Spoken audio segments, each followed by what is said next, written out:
Hey guys, what's up? Redmond Toys Raymond here. Kumusta kayo lahat guys? Hope everyone is doing great. So for this video guys, samahan niyo ako mag-unboxing and testing tayo ng isang KJ Works KP05 Airsoft Gas Blowback Pistol para kay Sir Gabert Ricafranca ng Talisay City, Cebu. Okay? So guys, ito yung box niya. Okay, KJ Works, made in Taiwan. Alright. So, may manual and brochure, okay, catalog, okay. And ito yung unit. Okay. So, ayan. So, meron siya kasamang BB. Tapos, merong maliit na Allen wrench. Okay, yung Allen wrench, para kung hindi nagkakamali, para sa iron sight. Parang gano'n. Teka lang, wait. Double check natin kasi nakakalimutan ko na rin. Ayan o. Para dito kung gusto mo tanggalin or higpitan siguro. Yan. Okay, so this is the KJ Works KP05. Yan, guys. Kita ba? So, parang ano siya? Parang P14 siya. Okay, yun yung design niya. Yan. Parang High Kappa 1911. Yan. Okay? Yung. Okay. So, ayun, iba talaga kapag made in Taiwan, solid yung feel, no? So, this is the magazine, okay? So, lagyan natin ng BB. Okay. Teka lang. Dito natin sa gitna lalagyan. So, ilan na to? 4, 5, 6, 7. And 7 rounds. Okay, so pag naglalagay kayo ng BB, gawin nyo yung ganyan, alternate. Okay, so yan. Then, tingnan natin ng gas. Okay, konti lang yung pumasok. So, di ko alam kung...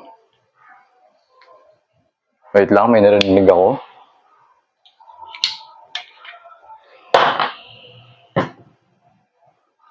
Higpitan natin ang...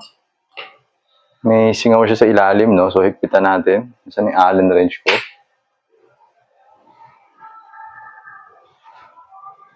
Wait lang, pause lang. Hanapin natin ang Allen wrench. Okay, so ito, hanap natin yung Allen wrench. Higpitan natin.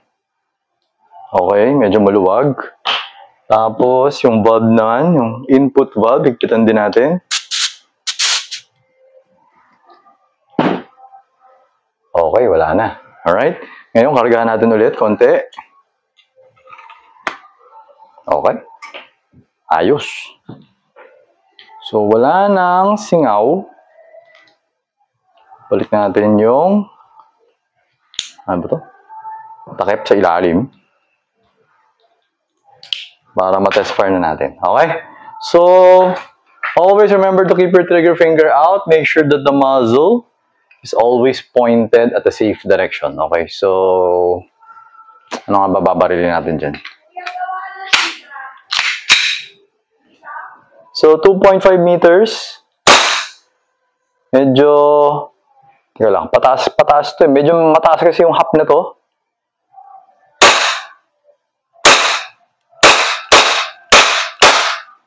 Okay, so, kailangan babaan yung hap-up.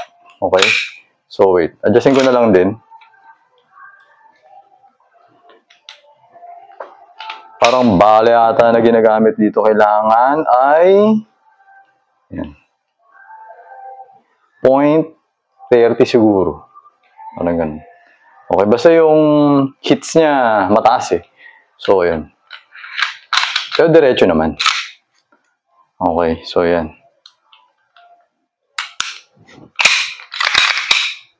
Okay? So, lahat naman ng hits ko, unang putok ko, tinamaan ko naman sa loob ng 3 inches na diameter na target. So, since nahanap ko na yung zero niya, alam ko na. So, tuloy-tuloy, puro nasa loob naman. Okay? So, Sir Gabert, okay na tong unit mo? So, papako na siya para madala ko na siya sa courier.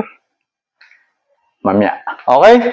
So, yun guys, if you want to order from me, message nyo lang ako sa FB page natin, Redmond Toys Airsoft or Redmond Toys Airsoft Philippines. Or you can also message me sa Viber. or Telegram, 0922-632-7722. Okay? Pwede nyo rin ako i-text if hindi nyo naman kailangan yung mga picture o kaya yung mga link. Okay? Text nyo ako. Yan din yung number ko eh.